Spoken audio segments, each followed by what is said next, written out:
students, welcome to my channel Digital Student. So today in this video I am going to explain you growth rate of per capita income. Last video में हमने growth rate of national income सीखा था. इस video में हम करने वाले हैं growth rate of per capita income. क्योंकि ये इंडिकेटर है तो हर एक चीज़ सेपरेट वीडियो में कराने वाली हूँ, जैसे आपकी अलग अलग कॉन्सेप्ट की मीनिंग जो है मिक्सअप ना हो. ठीक है, तो चलो रीड करते हैं. When the per capita income of a country increases for a long period continuously, it can be said that economic development taken place. जब पर कैपिटा इनकम लॉन्ग टर्म के लिए कंटिन्यूसली बढ़ती रहे तब हम कह सकते हैं कि डेवलपमेंट जो है हो रहा है, कि डेवलपमेंट है. अब पर कैपिटा इनकम की ये ना आपको याद रखनी है फॉर्मूला, जैसे थ्योरी की तरह ही है कि gross national income of country divided by population of that country, total population of that country. आया समझ में? ये आप 1 मार्क में भी अगर आपको मीनिंग नहीं आती तो ये भी लिख सकते हो कि what is the meaning of per capita income. तो आप अगर ऐसे भी बना दिया होता तो आपको 1 मार्क मिल जाएगी. अब the aspect of UNO united nations organisation, ये मैंने भूल में 2 बार लिख दिया है, आप समझ जाना, एक बार ही आया था. United nations organisation has recommended per capita income as an indicator of economic development.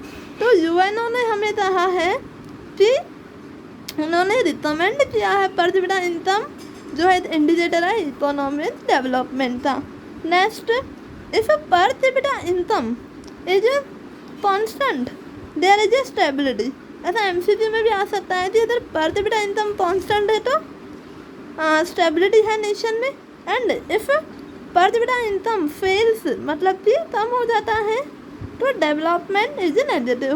तो याद रखना, ये 1 मार्क में और एमसीक्यू में आ सकता है कि अगर पर कैपिटा इनकम कॉन्स्टेंट है तो स्टेबिलिटी, और फेल हो जाता है मतलब कि गिर जाता है तो नेगेटिव. आया समझ में? अब नेक्स्ट करते हैं. पर capita income is average income पर head.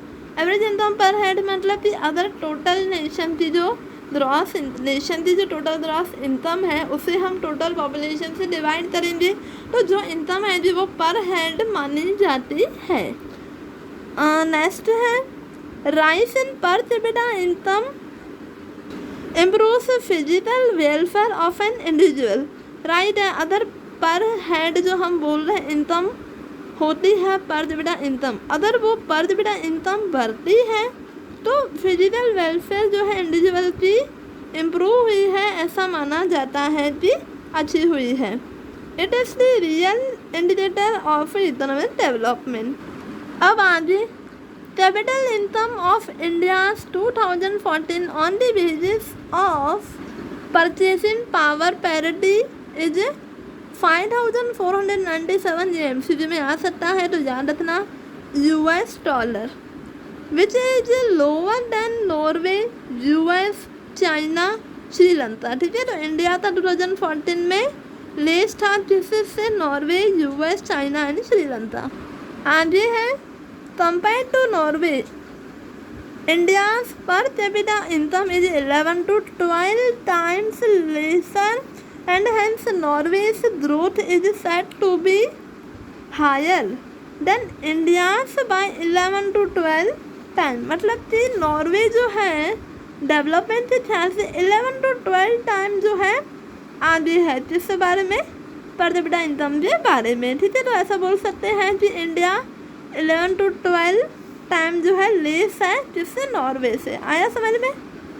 But the rate of growth of per capita income is higher in India and hence the rate of development is faster. ठीक है, पर इंडिया जो है भले नॉर्वे से हम कंपेयर नहीं करते, फिर भी अगर इंडिया की पहले वाले ईयर से कंपैरिजन की जाए तो इंडिया का जो ग्रोथ ऑफ डेवलप मतलब कि growth rate of per capita income है वो बढ़ रहा है, इसलिए बोल सकते हैं कि डेवलपमेंट जो है फास्टर है.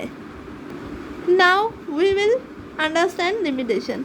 अब कोई भी फैक्टर हो, लिमिटेशन और एडवांटेजेस तो होते ही हैं. हमने एडवांटेजेस पढ़े, उसके बारे में अच्छी बातें पढ़ी भी, ने भी रिकमेंड किया है. बट पर कैपिटा इनकम में भी कुछ लिमिटेशन है. तो फर्स्ट लिमिटेशन है ओनली एस्टिमेट्स।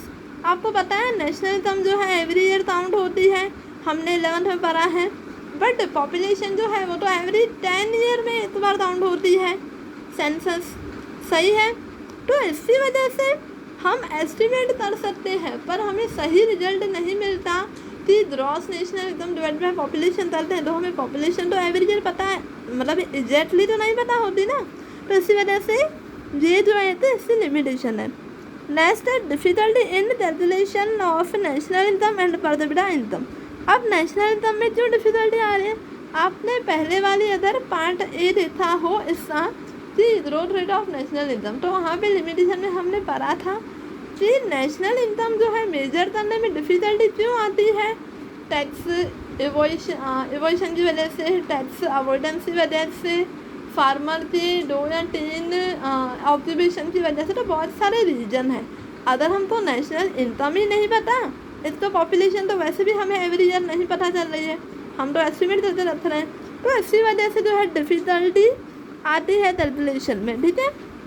आगे है पर capita income shows only an average. जैसे कि हमने फॉर्मूला पढ़ी gross national income of the country divided by population of that country, तो वहाँ पे सिर्फ बोला जाता है कि पर हेड जो है इतनी इनकम है। क्या रियली में ऐसा होता है?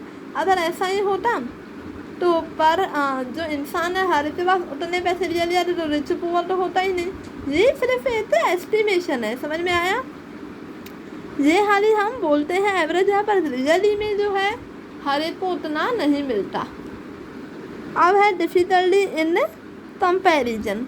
अब कंपैरिजन में क्यों डिफिकल्टी आती है?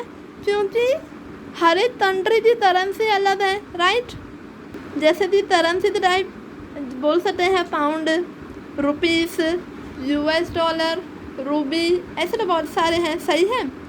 तो हर एक कंट्री की जो नेशनल इनकम होती है वो पहले हमको US डॉलर में कन्वर्ट करनी पड़ती है, देन हम डिसाइड कर पाते हैं और कंपेयर कर पाते हैं 2 कंट्रीज के बीच में, या तो उसी कंट्री के लास्ट ईयर का और प्रेजेंट ईयर का। तो इसमें डिफिकल्टी आती है, पहले तो उस कंट्री की टोटल पहले नेशनल इनकम निकालो, फिर उसे कन्वर्ट करो, तो उसमें बहुत जो है डिफिकल्टी होती है। तो ये थे 4 ऐसे लिमिटेशन। एक बार फिर से पढ़ते हैं। Only estimates, difficulty in the calculation of national income and पर कैपिटा इनकम, पर capita income shows only an average, और डिफिकल्टी इन कंपैरिजन। आया समझ में? तो ये था concept of growth rate of per capita income. I hope आपको इस वीडियो में जो भी मैंने समझाया अच्छे से समझ में आ गया है। इस वीडियो में जो भी आपने समझा है रिटर्न ज़रूर करना, क्योंकि ये शॉर्ट नोट भी आ सकता है और 5 मार्क्स का क्वेश्चन भी आ सकता है कि what are the indicators of income and development, ठीक है। तो हर तरह से क्वेश्चन हमें रेडी करना है हमारी एग्ज़ाम के लिए, तो ये रिटर्न ज़रूर करना। आई होप आपको ये वीडियो पसंद आई है। अगर पसंद आई है तो आपके लाइक और शेयर ज़रूर चाहिए मुझे। अगर आप मेरे चैनल पे पहली बार विजिट कर रहे हो तो सब्सक्राइब का बटन दबा दे, बेल आइकन भी ज़रूर दबाना, जिससे मेरे हर न्यू वीडियो की नोटिफिकेशन आपको सबसे पहले मिले। तो चलो मिलते हैं नेक्स्ट वीडियो में, तब तक के लिए keep practising, keep reading. Thank you for watching this video.